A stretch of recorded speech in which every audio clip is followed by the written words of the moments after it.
What's up, everybody? Welcome to CFP Talks, episode number 26. Oh, I ain't got any I have one. I have a great one. no, I was hoping you wouldn't become prepared today for I, this. I I really wasn't at all. I'm a PSU alum. I'm a huge diehard PSU football fan. For all my Giant fans out there, we are going to do episode number 26. Do you know where I'm going with this? No, not really. My boy, Saquon Oh, I Barkley. should have known. Oh, PS. I'm like, what is PSU? In my head, I'm like, is he like, did he mean to say PSG? Like, PSG. What? like soccer. I thought you were going down soccer. No, Like no, I was no. trying to think, what's his name's number? But I have he's literally 10. no idea. He's 10. He's number 10. Um, Oh, the French guy? he's a Frenchman. Yes. Mbappe or whatever. Yeah, Mbappe. I'm not the Kylian. biggest Barca fan, but 26. I was thinking about it all day. As a I'm good with 26 that. I like Saquon. has to be the Saquon episode. Yeah. Oh, Saquon Barkley. Power cleaned. 405 in at Penn State. Yeah, as like a freshman probably, and he's a free agent this year, so he's going to get paid. So he probably is looking, or probably already has, most likely, a CFP handling his money.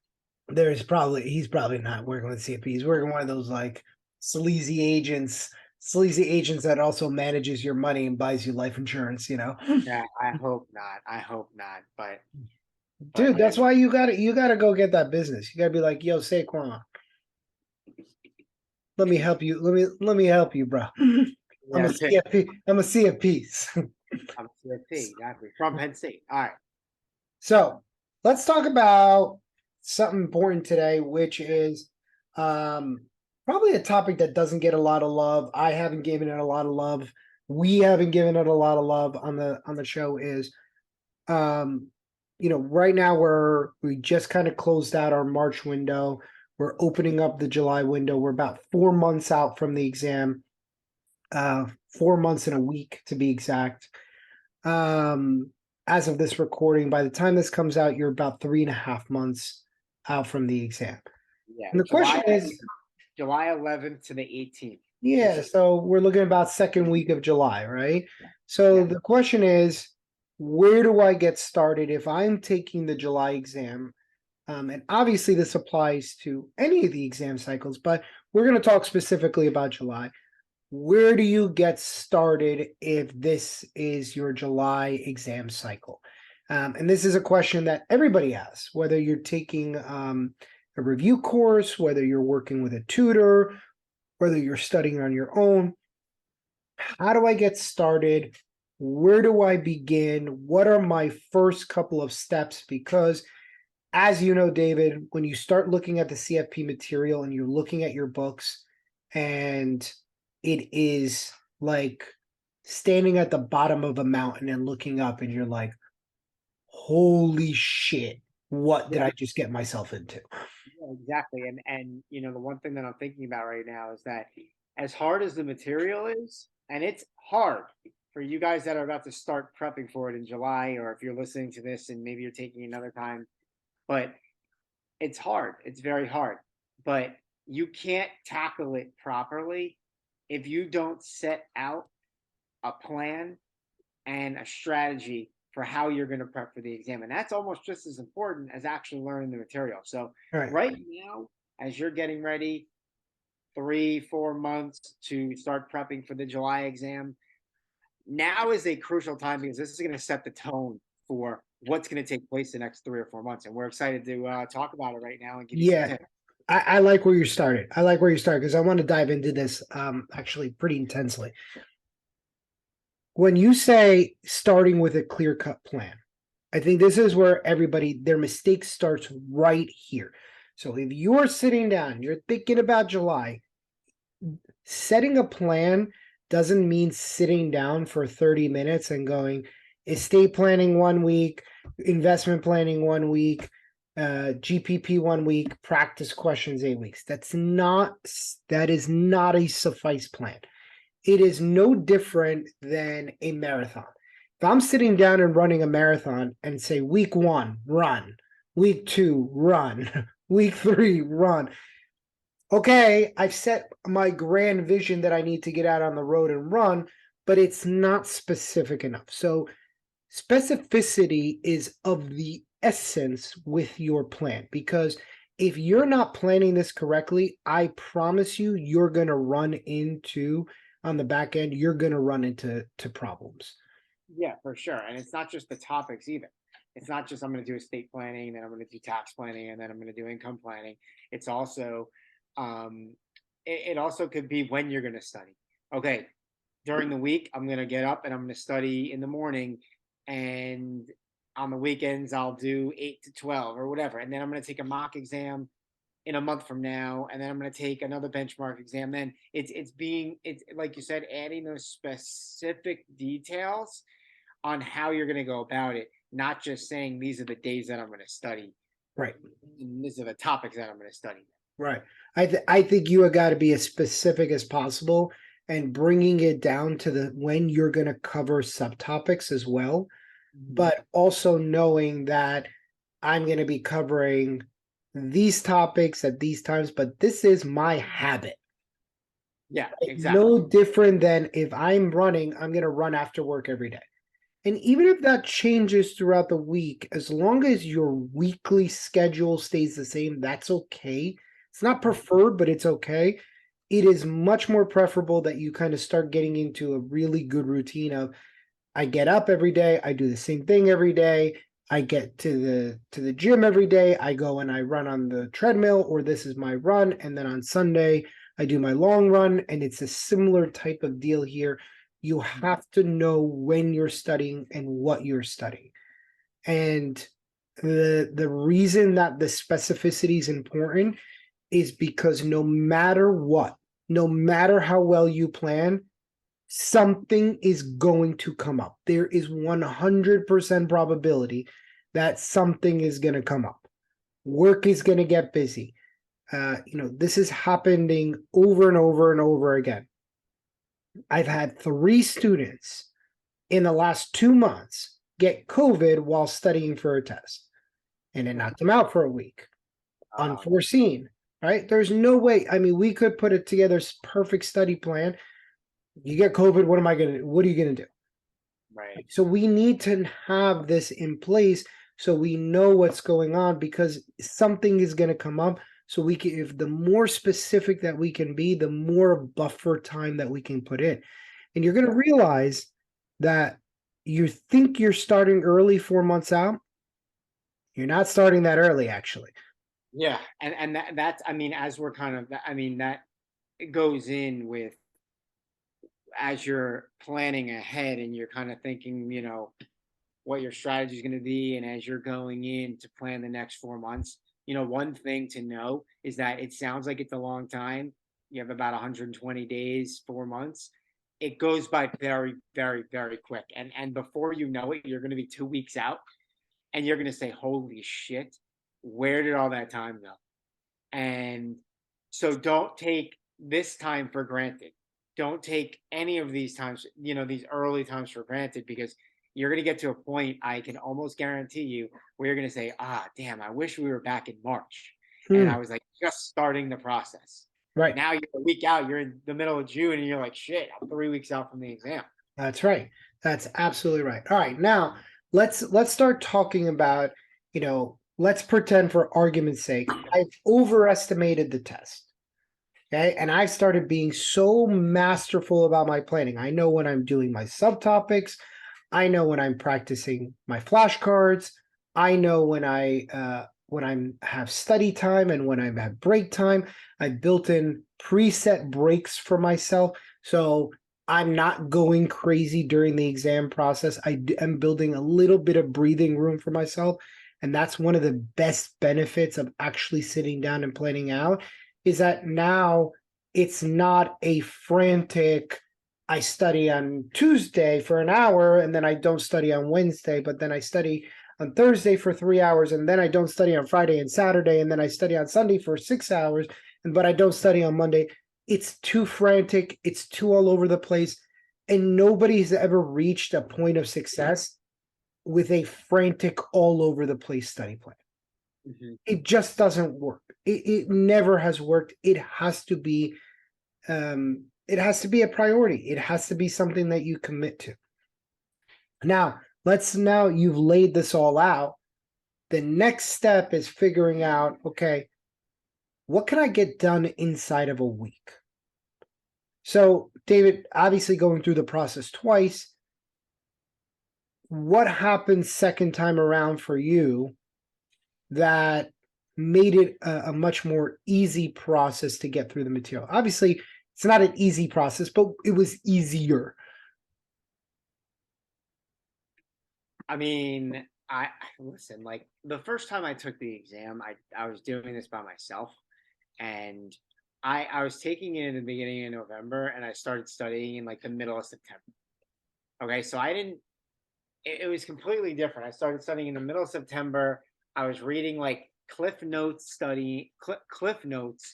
and I mean, I'll just I did the Danko classic, like read these books, come to our live review that's twice, like 2 weeks before the exam.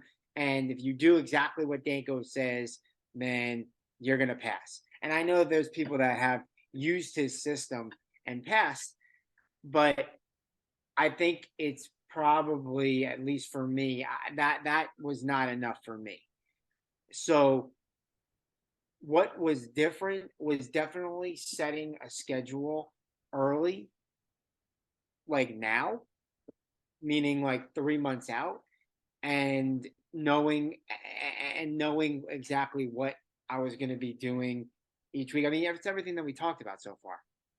Right. I mean, to be honest with you, what was different is I had you to guide me. To be Right. honest with you, Okay. so that was really Shameless plug for no, this I too. no, but like honestly, like you asked me what was different, and like for me to answer that, like the difference was is that I had a professional, someone like you personally guiding me through the process on a strict curriculum. Hmm. And now, like, did that lead to during the week and little micro stuff that was different? Yeah, of course. It was, I knew what times during the day that I was going to be studying. I knew that I had specific homework that I had to do. I knew that I had to be much more structured. I knew that I had to plan ahead. It's all these things that we've already talked about so far. So, And you know, none of it is particularly like mind blowing. Like no, I hope what everybody realizes is that we're not giving you mind blowing advice here. It's just sometimes we all need to be reminded of what we need to do. It's not, this is tough. I mean, when we look at it, this process is simple, but it's not necessarily easy. Would you agree with that? it sounds simple, Right. and I mean, when you take a like a 30,000 foot view of what you need to do, everything that we laid out, come up with a plan, stick to it, develop good habits, be disciplined, be consistent. Like, yeah, it's Sounds simple, right? Like, that part is simple, and but when you ultimately get into it and you're doing it on a daily basis, when you're looking at it from like a big view, it sounds really easy. But when you ultimately get into it, into the day to day, and you're actually studying and you actually have to be disciplined and you have to stay consistent, like that's the hard part. I But agree. I let agree. me It's simple, but it's quite difficult. it's But the difficult. process is simple. The idea of the process is simple because Right. I mean that's literally with everything. You could take the process Agreed. and do that for literally anything because Right. it's more fundamental traits than it is anything to do with learning an estate planning technique or learning like an income tax technique. But it's the day to day that makes it difficult. But I just to agree. go back, because I gave a weak ass answer 2 minutes ago to your question, what was different? Because honestly, I was thinking about it, I'm like, what the fuck was different? Like everything we talked about was different the second time around. I didn't have a plan. Hey, look at this guy. He woke up. Yeah, there we go. Didn't like have a plan the first time around. Like, dude, I took the test November 8th, 2021 when I didn't pass. 3 weeks. This is what I did the 3 weeks before. I was at a wedding for my best friend that I was in. Mhm. So, I didn't study that weekend. Yep. I was on a couples group trip out somewhere where it was 2 weeks before the exam. And then I did during the week, I went to work and I would rewatch the Danko 8-hour videos because I missed them the week before because I was at the wedding and I was away. So I would watch them during the week. I would cram them in until 2 o'clock in the morning. But because he said this is what you should do, I did it and thought that that was going to help me pass. The difference was the second time around was everything we talked about earlier. That sounds simple. Right. And here's the thing. What you do for CFP prep is less important than how you do it. We all want a magic trick and a magic potion and this shortcut and this study tool that's going to help make it better.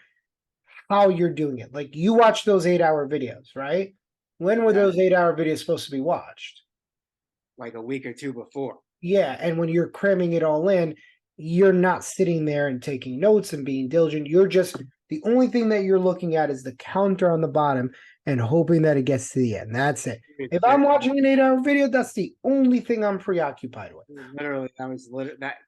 Well, I like actually like can't believe because I'm thinking about the first time I took the exam and like how messy and miserable of a job I did going through it that first time. And we always talk about it all the time, and I'm like, no shit, I failed it. Yeah. I literally didn't do shit, and my process was horrible. I didn't have a process. It was terrible. Right. So and that's why I like talking about this stuff Right. with you, and I like talking about it with prospective students and coming on this podcast because I have two completely different perspectives. I have one of the literal worst processes prepping for the exam compared to probably the best. Right. But think about it. Like what you did the second time around, like I always said, we never killed ourselves in any particular week. No.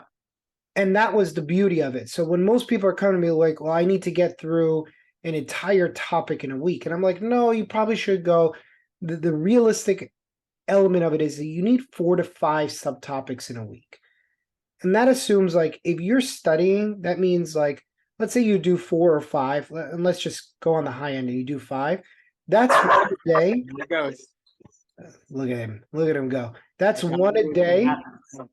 Right. It's one a day with building in a buffer because one of those subtopics you're likely to have an issue with. Now, I'm not setting my sights really, really high for a lot of reasons. One, the material takes time to get through. Be respectful of that. Stop. Don't rush through it. You flipping through the pages or watching a video is not the same thing as you study. And I think that's what people have to understand is that there is a process to study. And I explain this in my 5 steps to passing the CFP video. And I'll link it on our YouTube here as well to the 5 steps video. But, the 5 steps that I essentially outline are when I first learn something, I'm just learning the vocabulary because that vocabulary is all new to me. When I go through that vocabulary, the second part of that is being able to recall it. It's like learning a language, right? I saw the word, I can define it, great, but then I need to be able to recall it at the right time. You ever been like learning a language and you're going like, I'm learning Spanish, and I'm going, yo, damn it, what is that word? I remember, oh, I saw it on a flash. I can't recall it, right? Yeah, exactly. Exactly. Right. And that's like, again, then if I can recall, okay, now I can start to use it. And at that point, I'm ready to start applying. But you have to go from light application, which is cued problem solving, meaning it's like when I say cued problem solving, I'm like, hey, David, when interest rates go down, do bond prices go up or down? And you would say, okay, well, if interest rates go down, bond prices go up. But I cued you. Do you see the difference? I'm not really saying, tell me what happens When I take that away from you and I say, hey, David, what happens when interest rates go down? You're going to say, oh, bond prices go up. Now I've taken the cue away. You need to be ready for that. And that's and then, and only then can you problem solve. Okay, now I know that when rates go down, bond prices go up. Okay, what does that mean for bond buyers? That might mean that bond buyers want to buy long bonds because duration of long bonds is high. Right. How can I do that if I just learn what duration is? Right. Right. No, I miss exactly. all that context in the middle, and that's the process that everybody needs to go through. You got to learn the vocabulary. You got to be able to recall it. Then you do the cued problem solving. Then you can do problem solving, and then you can go and do multiple choice. Right. And then you could start, and you know, I say this all the time, for people that are like, not that I'm some big industry vet, but you know, I feel like I do have some decent experience where I can speak to this, but some people that just come into the industry, and it's applicable to the CFP, and I'll tell you why. Because you know they don't know the language, they don't know, you know, the lingo, they don't know terms. So I always tell them like you'll pick up on it. You'll learn basics, then you'll start to build and build and build, and then eventually what you'll start to do is you'll be able to not only comprehend and then also have a conversation. But the next step is now you're going to take all that and you're going to start forming your own opinions. So, Correct.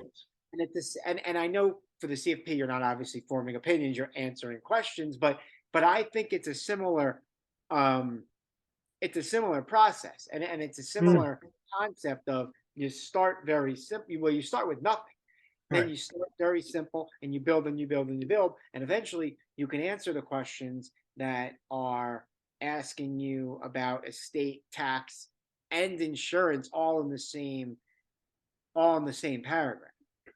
And those are the toughest questions because when we start mixing topics, I think everybody loves the idea, and this is a topic for another day of, I isolated topics and then mixing topics because that to me is two separate exams.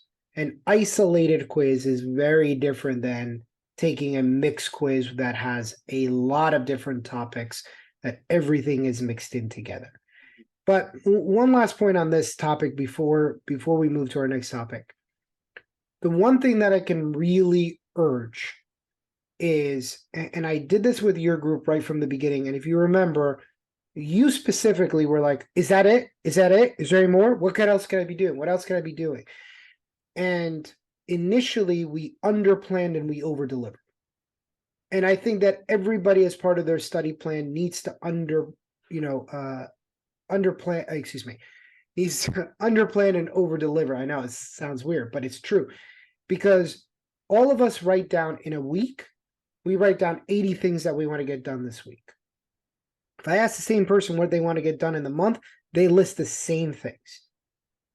So most of us overestimate what we can get done in a week and underestimate what we can get in a month, 2 or 3 or 4 or 6.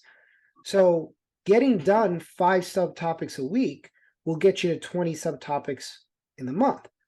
You repeat that for 4 months or 3 months, you've now gone through all the topics, and you've probably gone through it with quality. Yeah. You cross that off, the next week you want to repeat that because it feels good to set a goal and actually knock it down.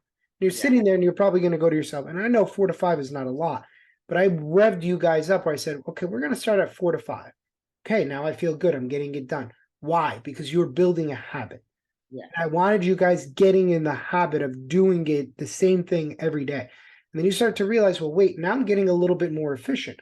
So in the same time that I was covering 4, I can get 5 because now I've started to I can actually just sit down and get right to work instead of sitting down and fidgeting and getting my computer right and knowing. You start to kind of know your routine. All right, I'm going to sit down. I'm going to put some water here. I'm going to grab a cup of coffee. I'm going to have my whatever your routine is. I'm going to have dinner before because I tried that where I was waiting. Then I got really hungry. Whatever your routine is, you will get more efficient. And 5 topics will become 6, and 6 will become 7. And before you know it, you're getting through the material in a fairly good pace. But again, start small and then work yourself bigger. Yeah, and oh, sorry, I didn't realize you weren't. No, Go no, ahead. that's it. No, I'm done. So I just want to touch on one thing before we possibly move on. But the one thing you said there was momentum, okay? And I just want to emphasize that because one thing with this exam is momentum is so key. And I want you guys all that are now going to start prepping for the July exam. I want you to just to know that momentum is key. And that goes for when you're studying, when you're feeling good and you're in the zone in that sense, keep it going. Don't stop that momentum. And it's the same thing on the exam. And we'll obviously get to this in a later episode when we get closer to the exam day, but it's the same thing on the exam. When you're in the hot and you're in the zone, keep that momentum going. But so just keep that in mind. When you set a checklist, boom, boom, boom, boom, boom, and you're feeling good, try and keep that as much as possible. Try and absorb as much as you can when you have that momentum going for you, because oh, eventually it is going to stop at some point. yeah, But and like when I show you like when I was studying for CFA, I built out the same study plan that I built out for everybody else. And to go in and hit the checkbox felt so good that right, I want to do it again. And one checkbox, you're like, wow, I got a lot in front of me. But then, you're 2 or 3 weeks in and you're like, man, look at all these checkboxes. Look how much I've right, accomplished. It right, makes me feel good. It makes me want to keep going. It makes me want to get to the end. exactly, But exactly. Why but never? if I'm looking at it in that way, I'm kind of setting myself up for failure right at the beginning, which is something that we certainly don't want to do. Um, let's move into our kind of our last point here, and I'm going to link two things together here, and I think this is, I don't want to say it's the most important, but I would put it up in the top 3 or 4 things, which is get yourself a study buddy. And there's a multitude of reasons that we're going to go through in just a second, but here is one thing that's really important. This exam and studying for any exam and just studying in general with a full-time job, it's a big task. It's a big ask. It's a big ask for most of us. And when I was coming up in the industry, the logic was, you're young, don't be a bitch, sit down and study, get done what you have to get done. And we don't care how much we're going to grind you down. And you kind of start to feel crappy, like I'm doing this alone. Nobody else around me is doing this. I'm working so hard. I'm not even getting rewarded. When I got my CFP, there was no raise. It was just, I did it for myself because I wanted to get more clients. And I was so young in the industry that if I showed up without some sort of designation, I looked really, it wasn't as good of a look as if I came and I said, I am a CFP, I'm a certified financial planner, and then I could ask good questions and follow that up. CFP for me opened up way more doors than necessarily closed them, but it opened those doors. It didn't close the business every time, but it certainly set me up to at least be in the room and give me the opportunity to close the business.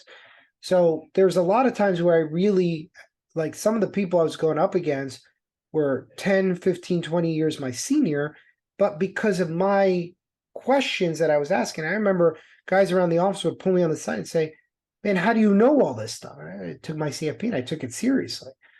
And then I was doing, but this process was by myself.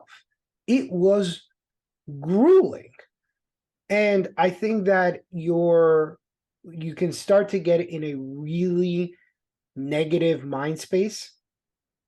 You're starting to get sleep deprived. You're alone all the time.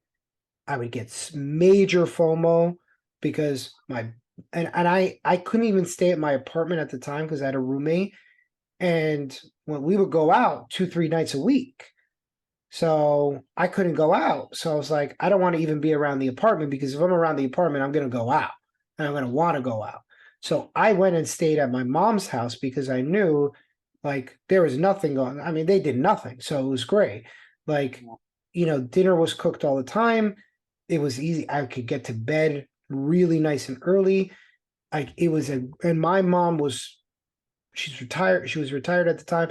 So she was like thrilled to have me around. She was like getting up and like, you want breakfast? Great. And she'd be excited. She'd be like, all right. And I was like, for me, it was a huge relief to kind of take that burden of like making food for myself. And it was good food. For sure. She's an amazing cook. But, I would vent to them all the time. And thankfully they were there that, like, oh my God, this sucks. And my mom would be like, it's okay. You're going to get through it. It's going to be fine. Just keep going. And like, I would get up and I would take a long study break. And she would kind of be like, time to get back to studying. And I'd be like, I'd pout like a little baby. I'd be like, no. I'd be like, fine. And I'd go back and study.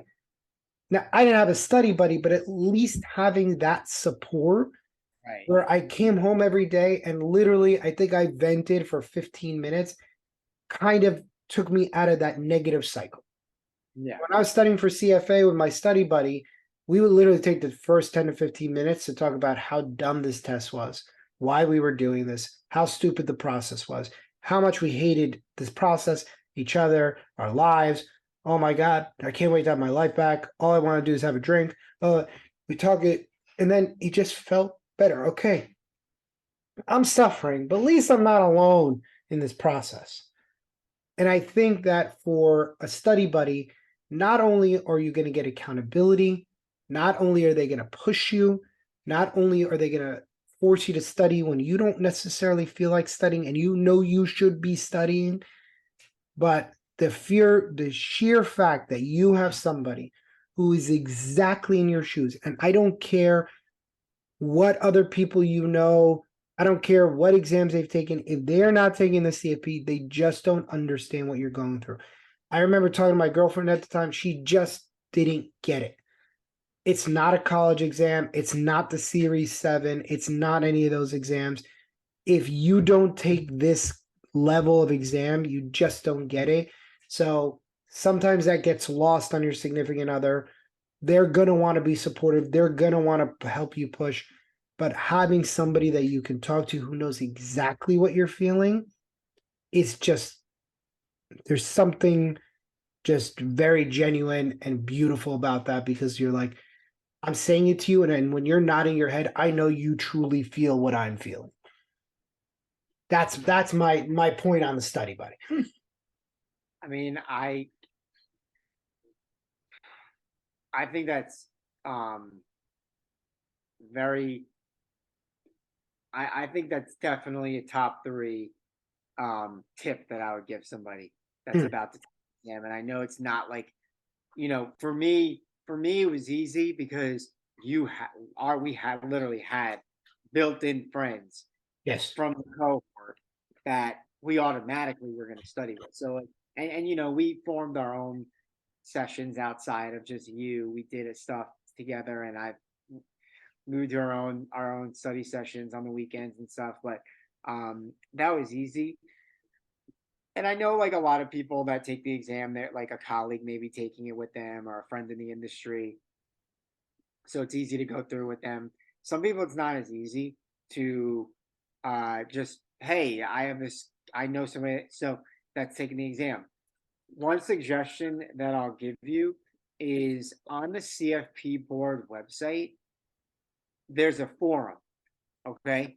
And people go on that are prospective students and people that are candidates that are taking the exam, and they talk about different things, different topics and questions and stuff like that. I know like it's like a not the most ideal way to do it, and the ideal way to do it is the way I did it, or if you know somebody, but you could find people on there that are also going through the exam that are looking for people to study on the exam with and do like, hey, does anybody want to do like a virtual study session, and you just make a Zoom with like three people. I know it's not the most ideal way to do it. Ideally, you personally know someone that you could do with that. That's my number one suggestion. But or you're taking a course with people like I did. Yeah. But if you don't have those options available to you, on the CFP board website, they have a forum that I know a lot of people talk on there, and they form little study groups. So that's a way to get it as well. But yes, you need to go through with somebody, because not only for the emotional support, but it's also really good because your strength may be their weakness may be your strength. And there's no better way to know that you've mastered a topic than by teaching it to somebody else. Yes. Yeah, I agree with that. And I think, you know, in 2021, right at the kind of beginning of the year, I was Mhm. chatting with uh, a mentor. And I Yeah. said to him, I've kind of started to max out my schedule. This was right at the beginning of 20, no, like middle of 2021. And I said, I'm starting to max out my schedule and I'm thinking about doing this group thing. And he was like very much about it. And I said, but I don't want to necessarily do a group thing if it sacrifices the quality of what I'm doing. Because the way that I built my reputation as a tutor was because people pass and I delivered a very good tutoring session. And that was very scary for me to go to that. And then, so I started chatting with some people, some education people. I wanted to talk to people who did education. And then I kind of took it a little outside of the box, which is people who did development, like uh, human development at different businesses. So I talked to a friend of mine he did all the development, the educational development for a pharmaceutical company. Yeah. And I was like, well, how are you training reps? And he started, walking me through some of the research. And even the research says that adult learners are typically 30 to 50% better and more efficient in a group setting than they are in a one-on-one setting. Yeah. Wow. And that kind of was like, okay, now that was kind of things starting to push me over the edge, going, okay, I know that people in a group setting are typically a little bit better. Like I go to a group fitness class. I'm much better in a group. I go to a one-on-one, I can dog it, but I go to a group class and I see everybody else working hard and I need to work hard. Yeah, you got chicks in there, like, Their accountability, like knowing that and knowing the fact that if I don't show up to class, there's going to be 4 messages on my phone going, why weren't you class? Why weren't you class? Being lazy, got an excuse? Oh, you're working? We all work. Why you be? And I'm like, okay, all right. Now there's an accountability piece that's really important. That's what keeps me going and doing, especially when things get difficult. It's easy to be accountable when life is easy. Mhm. Much harder when you have a lot going on. All right, man, let's close it up. Let's go to our nuggets. Go. We're actually on time today. We're not going over. That's good. Good. We're good. So my nugget, actually, we just went over it, but my nugget was studying. Find somebody that's going through the process with you, because studying with a partner is worlds different. I First time I went through it, I went through it myself, and it was a disaster. Going through it the second time with two very, very people that turned out to be very, very close friends of mine, um, was so much different, and it was just way more impactful. So I know we just went through it, so it's kind of, you just did your golden nugget, but that I said it. That's probably a top 3 piece of advice that I'd give someone that's starting out. Oh yeah, Uh, no, dude. If that's your nugget, it's a super super super good one. yeah. Okay, my nugget is it's kind of similar to what I discussed last week, which is remember that your success on this exam is a reflection of your daily habits. Not what you do in a weekend, not what you do when it's convenient, not what you do when things are easy. It's a reflection of your daily habits. That plan from the beginning is going to set you up for your daily habits. So you're going to decide what those habits are, and your success or failure is ultimately determined by those daily habits. Because what you do in a day and what you can repeatedly do is what you'll end up doing on the exam. Nobody gets to just pick it up and decide, I'm going to pass the test and I'm going to study for a month and I'm going to study 8 hours a day, and they're going to do it. It's rare. Rarely happens. If it does, there's a lot of other factors that go into it than that. It's a great cocktail story, but it's not the reality of what happens. It's absolutely miserable. Right. So for those of you who need help, or you have questions, or you have concerns, or you have comments, reach out to me and David. You could always just send us a DM on LinkedIn.